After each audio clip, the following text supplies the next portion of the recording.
नमस्कार दोस्तों, आज आप लोग सुनेंगे गौतम बुद्ध की सीख देने वाली कहानी। चिंता में खुद को बर्बाद मत करो। यह उन दिनों की बात है जब एक सन्यासी सेब के बाग में अपना समय व्यतीत कर रहे थे। उस समय तक सन्यासी की प्रसिद्धि दूर दूर तक फैल चुकी थी। सन्यासी की प्रसिद्धि दूर दूर तक फैल चुकी थी। लोग अपनी चिंताओं और समस्याओं का समाधान खोजने के लिए दूर दूर से सन्यासी के पास आते थे। ऐसे ही एक दिन जब सन्यासी सेब के जंगल में लोगों को उपदेश दे रहे थे, तो एक आदमी अपने 24-25 साल के बेटे के साथ सन्यासी की ओर आ रहा था। जब वे उपदेश स्थल के पास पहुँचे तो सन्यासी ने उनकी ओर देखा और इशारा किया उसके पास बैठने के लिए। जब उपदेश समाप्त हो गया और सभी लोग चले गए, तब सन्यासी ने उस व्यक्ति को अपने पास बुलाया और बैठने को कहा। चारों ओर हरियाली थी, मौसम सुहाना था, तरह तरह के पंछियों की आवाज़ें गूंज रही थी। ऐसा नज़ारा देखकर उस व्यक्ति को अंदर से बहुत शांति महसूस हो रही थी। इसके बाद सन्यासी ने उस व्यक्ति से आने का कारण पूछा। इस पर वह व्यक्ति बोला, हे महात्मा, मैं अपने बेटे को आपसे मिलवाने के लिए 2 दिन की लंबी यात्रा कर आया हूँ। यह मेरा इकलौता बेटा है और वह हर वक्त थका रहता है। ऐसा लगता है कि इसमें जान ही नहीं है। इसका स्वभाव की काफ़ी चिड़चिड़ा हो गया है। अगर हम इसे भी कहें तो यह हमारी छोटी छोटी बातों पर गुस्सा हो जाता है। इसकी देखने की क्षमता भी उम्र से पहले ही कमज़ोर हो गई है और उसके बाल भी सफ़ेद हो रहे हैं। इतनी कम उम्र में बूढ़ा दिखने लगा है। मैं समझ नहीं पा रहा हूँ कि उसके साथ क्या हो रहा है। हे सन्यासी, मुझे अपने बेटे की बहुत चिंता हो रही है।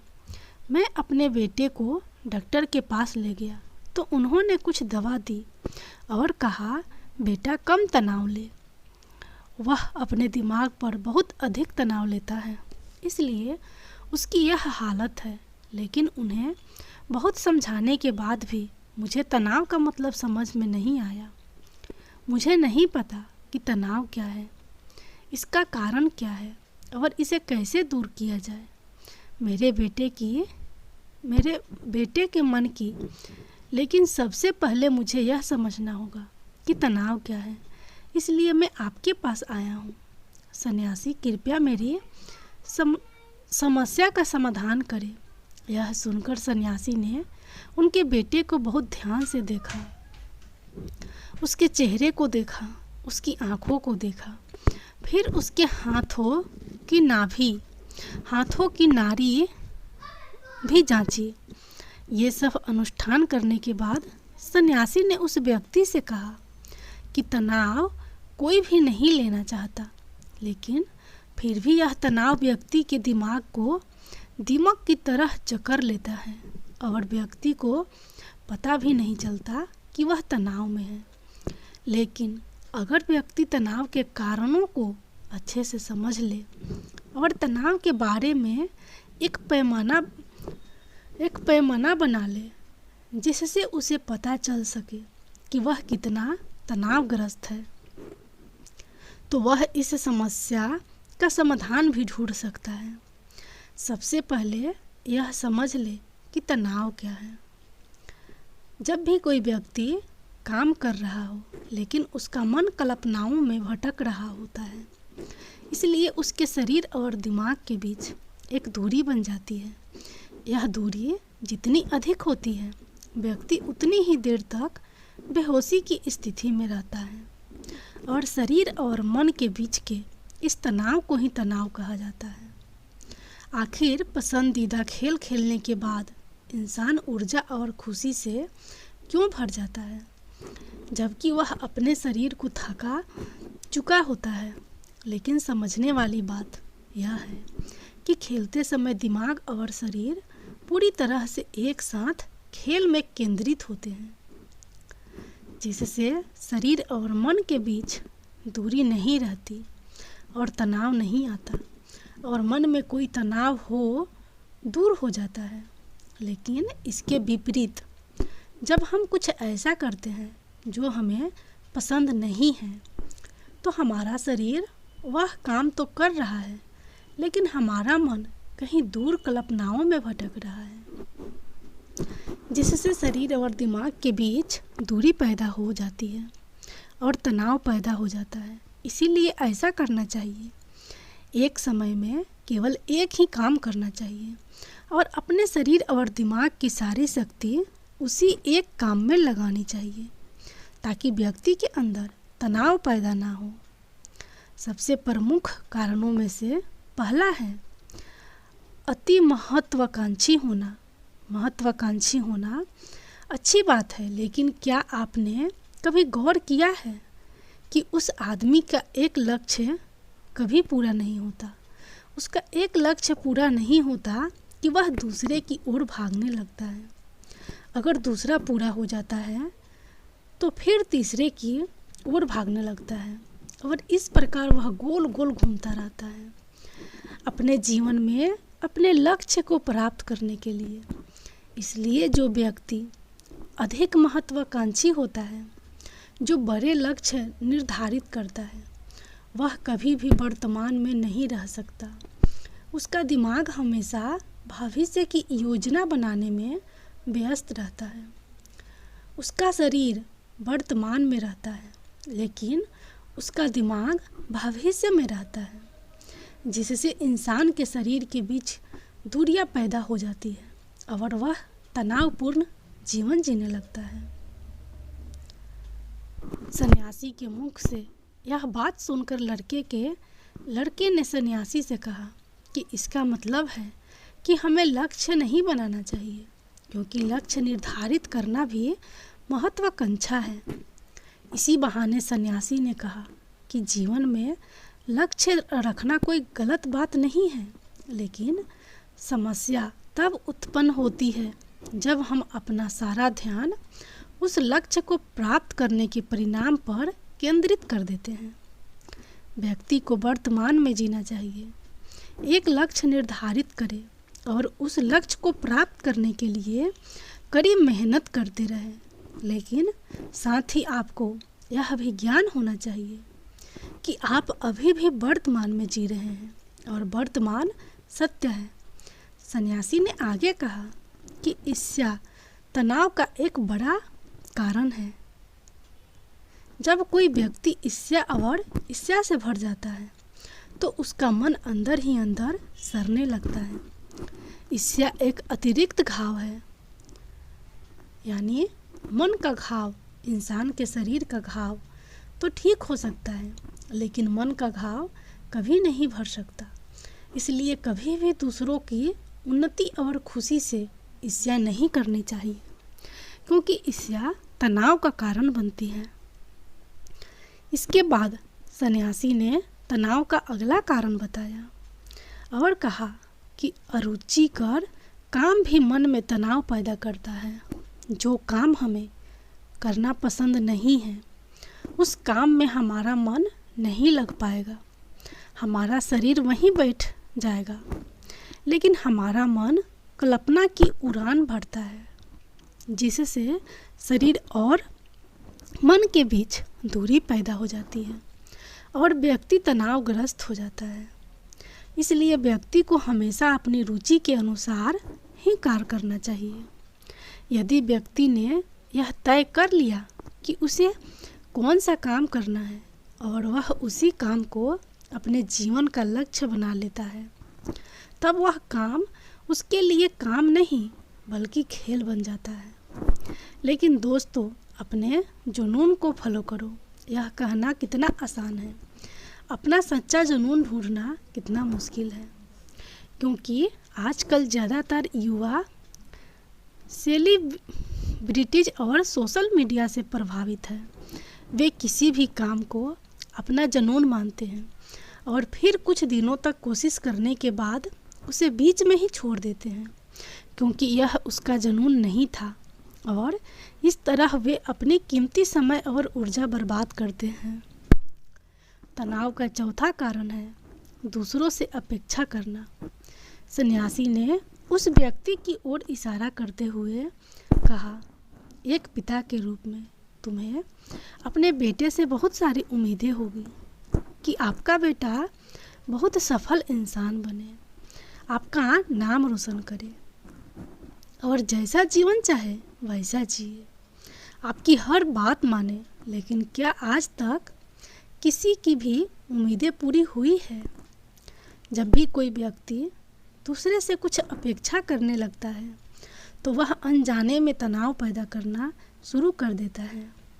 खुद के लिए ज़रा सोचिए, अगर आपका बेटा आपके मुताबिक काम नहीं कर रहा है और वह वैसा नहीं बन रहा है जैसा आप उसे बनाना चाहते हैं, तो निश्चित तौर पर तनाव आपके दिमाग पर हावी हो जाएगा। आप तनावपूर्ण जीवन जीने लगेंगे और इस तनाव में आप इस तरह व्यवहार और बातचीत करेंगे कि आपके अपने बेटे के साथ संबंध बद से बदतर होते चले जाएंगे। इसलिए व्यक्ति को दूसरों से अपनी क्षमता से कम उम्मीदें रखनी चाहिए, और अगर आप पूरी तरह से तनाव मुक्त रहना चाहते हैं तो दूसरों से उम्मीद करना बंद कर दें। इसके बाद सन्यासी ने कहा कि शारीरिक कष्ट भी मनुष्य के तनाव का एक कारण है।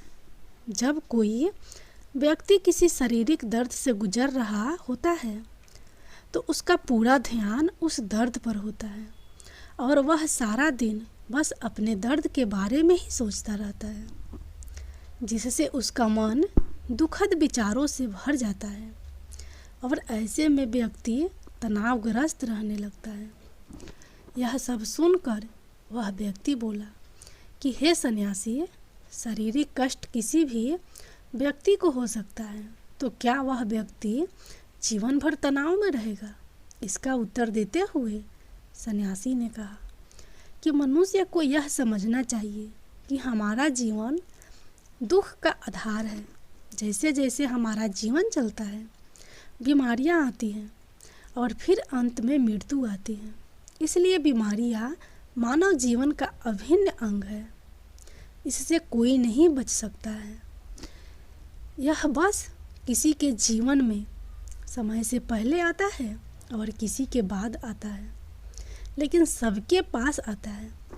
जब मानव मस्तिष्क इस बात को अच्छी तरह से समझ जाएगा तो तब उसे अपनी बीमारी के बारे में सोचकर ज़्यादा तनाव नहीं लेना चाहिए, क्योंकि यह हमारे जीवन का अभिन्न अंग है और इसके लिए शारीरिक व्यायाम का अभ्यास करते रहना चाहिए और स्वास्थ्य से जीवन शैली को भी अपने जीवन में जगह देनी चाहिए, जिससे उनका शरीर लंबे समय तक स्वस्थ रहकर ठीक से काम कर सके। तनाव का अगला कारण है अपनी योजनाओं को समझने के लिए समय न देना। कुछ लोगों के मन में यह विचार घर कर जाता है कि वे बिना सोचे समझे उस पर काम शुरू कर देते हैं और जब उन्हें उस काम में असफलता मिलती है तो वे तनाव से भर जाते हैं, क्योंकि उन्होंने उस काम को शुरू करने से पहले उस काम के बारे में पूरी जानकारी इकट्ठा नहीं की थी। किसी भी कार्य को शुरू करने से पहले व्यक्ति को उसके अच्छे और बुरे परिणाम के बारे में ठीक से विचार कर लेना चाहिए। व्यक्ति को यह भी अच्छे से सोचना चाहिए कि यदि यह योजना सफल नहीं हुई तो इसके बाद मैं क्या करूँगा। इसलिए व्यक्ति को अपनी योजनाओं को समझने के लिए पूरा समय देना चाहिए, ताकि बाद में वही योजना तनाव पैदा ना कर दे। तनाव का 7वां सबसे बड़ा कारण टाल मटोल है। आज का काम कल पर टाल देना। आपने यह कहावत तो सुनी ही होगी कि आलस्य मनुष्य का सबसे बड़ा दुश्मन है। इसलिए कल करे जो आज करे सो अब। मनुष्य अपने आलस्य के कारण आज के काम को कल पर टाल देता है और फिर टालना उसकी आदत बन जाती है। टाल मटोल करने वाले का काम कभी भी समय पर पूरा नहीं होता है और अगर किसी कारण से हो भी जाता है तो उतना अच्छा नहीं होता जितना वो हो सकता था। और फिर यह बात इंसान के अंदर तनाव पैदा करती है। लेकिन आखिरी समय पर टालना या ना करना एक आदत है, इसलिए ना चाहते हुए भी व्यक्ति बार बार इस आदत का शिकार हो जाता है और फिर काम को टालता रहता है। और फिर जब काम की समय सीमा नज़दीक आ जाती है तो वह उस काम को पूरा करने की कोशिश करता है। इसलिए तनाव मुक्त रहने के लिए व्यक्ति को काम को टालने की आदत को छोड़ना होगा। और यह तभी संभव है जब लोग काम को समय से पहले पूरा करने का प्रयास करेंगे। तनाव का आखिरी और सबसे बड़ा कारण है ज़्यादा सोचना। लगातार सोचना भी एक बीमारी है और यह उन लोगों में सबसे ज़्यादा पाई जाती है जो कल्पनाएं करते हैं, जो अतीत की घटनाओं के बारे में सोचते रहते हैं और जो भविष्य के बारे में बेतहासा अटकलें लगाते हैं। इसलिए व्यक्ति को ज़्यादा सोचने की आदत पर अंकुश लगाना चाहिए। उसे जितना हो सके खुद को कामों में व्यस्त रखने की कोशिश करनी चाहिए और प्रतिदिन ध्यान के अभ्यास को अपने जीवन का हिस्सा बनाएं। सन्यासी के मुख से ये सभी बातें सुनकर वह व्यक्ति हाथ जोड़कर बोला, हे सन्यासी, मेरा बेटा अभी सिर्फ 20 साल का है और उसे इतनी समझ भी नहीं है कि वह सभी बातों का पालन कर सके। कृपया तनाव दूर करने का कोई आसान तरीका बताएं ताकि मेरा बेटा भी उसे अपना सके और तनाव मुक्त रह सके। उस व्यक्ति की यह विनती सुनकर सन्यासी ने कुछ सोचते हुए उत्तर दिया, यदि आप इतनी सारी बातों का पालन नहीं कर सकते तो इसके लिए एक बहुत ही आसान तरीका है। आप एक समय में एक ही काम करने पर ध्यान केंद्रित करते हैं। आप उस समय जो कर रहे हैं बस उसी पर ध्यान केंद्रित करें और यदि आपका मन भटकता है तो जैसे ही आपको याद आए अपना ध्यान उस काम पर लौटा दें। तनाव मुक्त रहने का यह सबसे आसान और अच्छा तरीका है। जब आप खाएं तो केवल खाएं, उसके स्वाद का आनंद लें, उसे महसूस करें। जब आप चलें तो अपना ध्यान केवल चलने पर केंद्रित करें। इससे आपका दिमाग और शरीर दोनों एक ही जगह पर केंद्रित रहेंगे। दोनों के बीच की दूरी नहीं रहेगी जो तनाव का मुख्य कारण है। दोस्तों, आज की युवा पीढ़ी एक ही समय में 2 या 3 काम करने की आदी हो गई है, जैसे फ़ोन पर बातें करते हुए गाड़ी चलाना, खाना खाते समय टीवी देखना या फ़ोन का इस्तेमाल करना।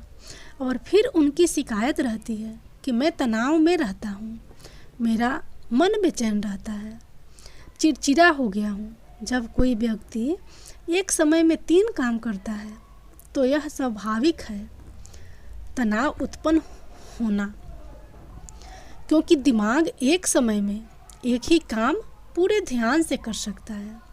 कभी भी एक ही समय में 2 चीज़ों पर पूरा ध्यान केंद्रित नहीं कर पाता। इसलिए जहाँ तक हो सके एक समय में एक ही काम को पूरे ध्यान से करने की कोशिश करें।